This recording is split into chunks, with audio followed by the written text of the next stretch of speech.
दोस्तों उम्मीद है आप सब लोग खैरियत से होंगे। दोस्तों आज हम बात करने वाले हैं उन बड़ी कंपनीज़ के प्रोडक्ट्स के बारे में जिन्हें मार्केट ने मुस्तरद कर दिया।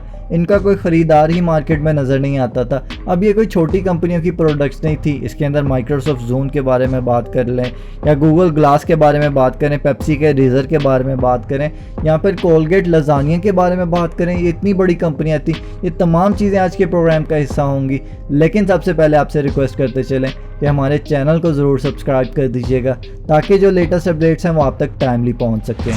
जी तो दोस्तों इस लिस्ट में नंबर 1 पर हमारे पास मौजूद है न्यू कोक। अब ये फ्लॉप क्यों हुई, इसके पीछे रीज़न जो थे वो आपको बताता हूँ। कोक ने 1980 में रीब्रांडिंग के बारे में सोचा था जो कि एक बहुत ही तकलीफ़देह अमल था। आपको बताता चलूँ कि एक मिसाल भी है कि अगर सब कुछ ठीक चल रहा है तो आपको मुरम्मत नहीं करनी चाहिए। पिछले 100 सालों से कोक एक बेस्ट सेलिंग ब्रांड था और कोक का फार्मूला भी नहीं चेंज हुआ था। 70 से 80 की दहाई में थोड़ा सा मार्केट शेयर जो था वो पेप्सी ने टेक ओवर करना शुरू किया था। मार्केट के अंदर कोक का एक नया कंपटीटर पेप्सी आया तो कोक जो थी वो थोड़ा सा परेशान हो गई। उसकी मैनेजमेंट ने ये सोचा कि क्यों ना रीब्रांडिंग की तरफ जाया जाए और जो फार्मूला है उसको ही चेंज कर दिया जाए।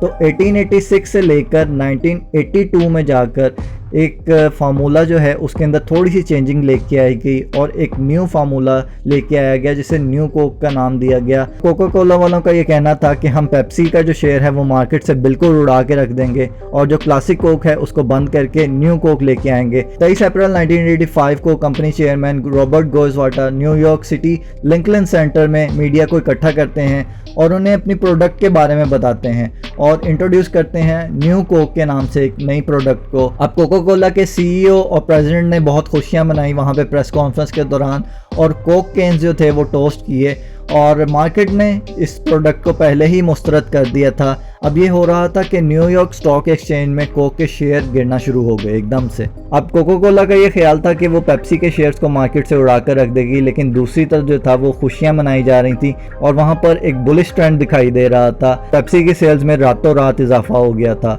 और उसकी सेल्स जो थी वो आसमान को जा लगी थी और इसी वजह से पेप्सी ने अपने एम्प्लॉयज़ को एक दिन की छुट्टी भी दी, साथ ही बोनसेस का भी ऐलान कर दिया था। पेप्सी ने अपनी फतह का ऐलान न्यूज़पेपर में फुल पेज एडवर्टीजमेंट देकर कर दिया था, जबकि दूसरी तरफ कोक ने अपने लॉयल कस्टमर्स को नाराज़ कर दिया था।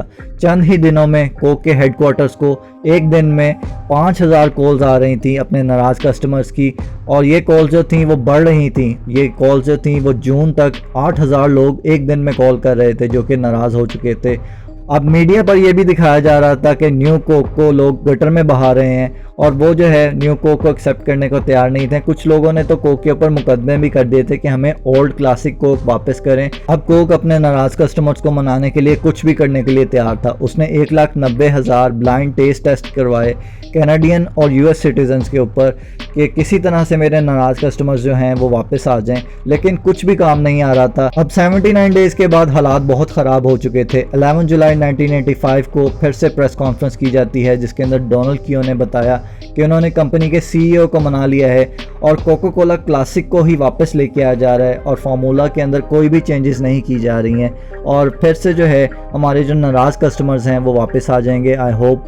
और इसी तरह से हुआ कि जैसे ही क्लासिक कोक को वापस मार्केट में लेके आया गया, जो कोका कोला के शेयर्स थे वो फिर आसमान से जा लगे और पेप्सी का जो शेयर था वो फिर नीचे आ गया। और 2002 में फिर से मार्केट का best selling brand Coca Cola बन चुका था, लेकिन कोका कोला ने शायद इस चीज़ से सबक नहीं सीखा और 2019 में फिर से एक लिमिटेड स्टॉक न्यू कोक का मार्केट में लेके आए जो कि फिर फ्लॉप हुआ और फिर जो थे उसके शेयर्स नीचे आए। लेकिन मेरे ख्याल में कोक को आइंदा ऐसी हरकत नहीं करनी चाहिए। इस लिस्ट में नंबर 2 पर मौजूद है माइक्रोसॉफ्ट जून जो कि 2006 में इंट्रोड्यूस करवाया गया, जो कि मार्केट में फ्लॉप हो गया था, लेकिन ये बाज नहीं आए और जून HD के नाम से एक और प्रोडक्ट इन्होंने लॉन्च की 2009 में। और इसका इंटरफेस के बारे में ये कहा जाता है कि ये बहुत ही इरिटेटिंग था। इसकी बैटरी टाइमिंग जो थी वो बहुत ख़राब थी और इसके अंदर जो इनोवेशंस की गई थी, जो मार्केट रिसर्च करने के बगैर ही इसको मार्केट में लेके आया गया था। और इसकी मार्केटिंग के बारे में भी ये बताया जाता है कि बहुत ही बेहुदा किस्म की मार्केटिंग की गई थी। इसके अंदर आर्टिस्टिक टाइप की मार्केटिंग की गई थी जो कि कस्टमर से रिलेट ही नहीं करती थी, जिसकी वजह से कस्टमर इसकी तरफ अट्रैक्ट ही नहीं हुए। मार्केट में इसे फ्लॉप कर दिया गया था और ये कम्पीट कर रहे थे आईपॉड्स के साथ, जिनकी जो स्क्रीन्स थी वो थोड़ी सी इनसे छोटी थी, लेकिन वो बहुत ही इफेक्टिव थे। उनके अंदर जो थी वो बहुत सारे फीचर्स मौजूद हुआ करते थे। माइक्रोसॉफ्ट जोन में ये भी खराबी देखी गई कि इसके अंदर जो भी गाने ट्रांसफ़र किए जाते हैं वो चंद दिनों बाद खुद ब खुद डिलीट हो जाया करते थे। तो कस्टमर जो थे वो इस प्रोडक्ट से बहुत अनॉय हो गए थे और 2011 में माइक्रोसॉफ्ट ने फैसला किया कि इस प्रोडक्ट को बंद कर दिया जाए। इस लिस्ट में नंबर 3 पर मौजूद है गूगल ग्लास। इसे इनिशली 2013 में इंट्रोड्यूस करवाया गया था और इसका जो मकसद था वो यही था कि इस ग्लास के ज़रिए से आप मैसेजिंग, ईमेल और वेदर फीचर्स जो हैं, फोरकास्ट जो हैं और नेविगेशंस, वॉइस कमांड्स और कॉल्स सुन सकते हैं, म्यूज़िक सुन सकते हैं।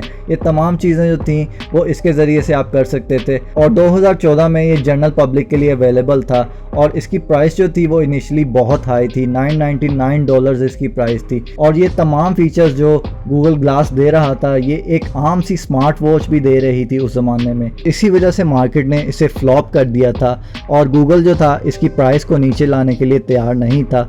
और ये जो तमाम फीचर्स प्रोवाइड किए जा रहे थे गूगल ग्लास के अंदर, ये तमाम फीचर्स जो थे वो साइलेंट जगह पे तो बहुत अच्छा काम कर रहे थे, लेकिन जैसे ही आप किसी ट्रैफिक वाली जगह पे जाते थे ये तमाम फीचर्स काम करना छोड़ जाते थे। और अगर आप वॉइस कमांड के ज़रिए से कोई कमांड कर रहे हैं तो वो कमांड जो थी वो काम नहीं करती थी, जिसकी वजह से लोगों ने इसको मुस्तरद कर दिया था और ये एक फ्लॉप प्रोडक्ट तस्वर की जा रही थी। इस लिस्ट में नंबर 4 पर मौजूद है अमेज़न फायर फ़ोन।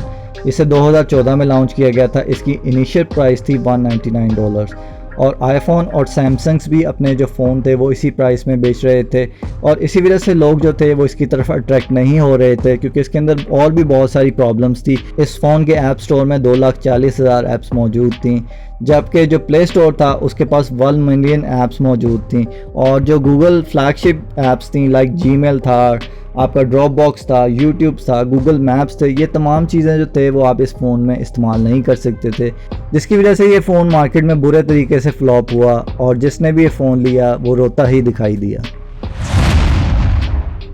इस लिस्ट में नंबर 5 पर मौजूद है HP टच पैड। अब ये क्यों फ्लॉप हुआ मार्केट में? क्योंकि इसने बहुत लेट एंट्री ली। तब तक जो एप्पल के आईपैड से वो अपने कदम जमा चुके हुए थे। इसका ऑपरेटिंग सिस्टम भी बहुत बेहुदा था, वेब ओएस ये इस्तेमाल कर रहे थे, जबकि आईपैड्स के अंदर iOS इस्तेमाल हो रहा था और दूसरी तरफ एंड्रॉयड भी बहुत स्ट्रॉन्ग था। इसके अंदर ऐप्स की शॉर्टेज थी, इसके अलावा हार्डवेयर बहुत बल्कि था, इसे कैरी करने में बहुत प्रॉब्लम हुआ करती थी। इनिशियल प्राइस जो थी वो बहुत हाई थी, बाद में इन्होंने मार्केट का सर्वे करने के बाद प्राइसेस को कम तो कर दिया, लेकिन जाहिर है प्रोडक्ट इतनी बल्कि थी, ऐप्स की शॉर्टेज थी, इकोसिस्टम इंटीग्रेशन के अंदर प्रॉब्लम थी, गूगल सर्विसेज आप इस्तेमाल नहीं कर सकते थे। इसके अलावा डेवलपर सपोर्ट के अंदर भी मसला था। तो ये तमाम मसाइल को मद्देनज़र रखते हुए मार्केट ने इसे मुस्तरद कर दिया था और इसका कोई ख़रीदार मार्केट के अंदर नज़र नहीं आता था। इस लिस्ट में नंबर 6 पर मौजूद है सेगवे PT। ये एक बहुत ही स्वैगी किस्म का प्रोडक्ट था, हर सुपरस्टार इसको यूज़ करता दिखाई देता था, लेकिन ये मार्केट में फिर भी फ्लॉप क्यों हो गया? इसकी बहुत सारी रीज़न्स है, वो मैं आपके साथ शेयर करता हूँ। एक तो नंबर 1 कि हाई कॉस्ट थी इसका लिमिटेड यूज़ था और ये समझा जा रहा था कि ये एक बहुत ही रेवोल्यूशनरी प्रोजेक्ट होगा ट्रांसपोर्ट इंडस्ट्री के लिए। इसके लिए जो थी वो इंफ्रास्ट्रक्चर की रिक्वायरमेंट्स बहुत हुआ करती थी, लाइक स्मूथ पाथवेज हों, रैम्प्स हों, फिर ये यूज़ किया जा सकता है। अगर सड़क टूटी हुई है तो वहाँ पर ये यूज़ नहीं किया जा सकेगा। और इसके अलावा इसके अंदर सेफ्टी और रेगुलेशन के भी बहुत सारे मसाइल थे, क्योंकि बहुत बड़ी बैटरी इसके अंदर लगाई गई थी। इस वजह से कुछ एरियाज़ ने इसको रिस्ट्रिक्ट किया हुआ था। इसको चलाने के लिए आपको पहले लर्निंग कर्व सीखना पड़ते थे। और इसके अलावा मार्केट के अंदर अब कंपटीशन हो चुका था, बहुत ही अफोर्डेबल बाइक्स आ चुकी थी। उसके अलावा स्कूटर्स थे, ई बाइक्स अफोर्डेबल आ चुकी थी चाइना की वजह से अब ये प्रोडक्ट जो थी वो बिल्कुल वायबल नहीं थी और इस प्रोडक्ट को मार्केट ने फ्लॉप कर दिया था। इस लिस्ट में नंबर 7 पर मौजूद है पेप्सी रबर। अब कोक और पेप्सी की जंग के बारे में हम सुनते आ रहे हैं, लेकिन इसका फ़ायदा कुछ आम लोगों ने उठा लिया। वो कैसे उठा, मैं आपको बताता हूँ कि एक ऑनलाइन रबर सेल होना शुरू हुआ, जो कि एक ख़ास किस्म के प्लास्टिक से बनाया जाता था, जिसके ऊपर पेप्सी कोला का लोगो लगाया गया, जिसे विंटेज पेप्सी रेज़र के नाम से भी जाना जाता था ऑनलाइन। और जब इस रेज़र की सेल ऑनलाइन बहुत ज़्यादा बढ़ गई तो पेप्सी वालों का ये कहना था कि हमने तो इस तरह की कोई प्रोडक्ट लॉन्च ही नहीं की, कि हमारे राइवल ने हमें नीचा दिखाने के लिए ये प्रोडक्ट जो है वो लॉन्च की है। तो उसके बाद जो था ये मार्केट से रेज़र गायब कर दिया गया और अब तक नहीं पता लग सका कि ये कौन लोग इस रेज़र को बेच रहे थे ऑनलाइन। इस लिस्ट में नंबर 8 पर मौजूद है Colgate lasagne, frozen beef lasagne जो कि मैगी की तरह इंस्टेंट तैयार हो जाया करता था। और मोस्टली फ्रोज़न प्रोडक्ट के बारे में लोगों का ये ख्याल होता है कि ये हेल्दी नहीं होती हैं, हमें फ्रेश प्रोडक्ट्स ही इस्तेमाल करनी चाहिए। और कोलगेट का इमेज भी यही है कि वो एक टूथपेस्ट ब्रांड है। इसी वजह से ये जो प्रोडक्ट थी वो मार्केट में फ्लॉप रही, जिसकी वजह से ये प्रोडक्ट जो थी वो मार्केट में नहीं चल सकी, लोगों ने इसे नहीं ख़रीदा।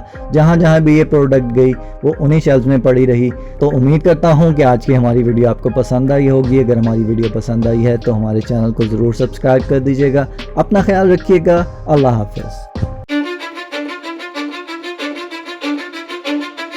Cause I don't give a fuck what you say. Yeah, I'ma do shit my way. So you can go kick rocks, I'ma stack bricks up, build what I want.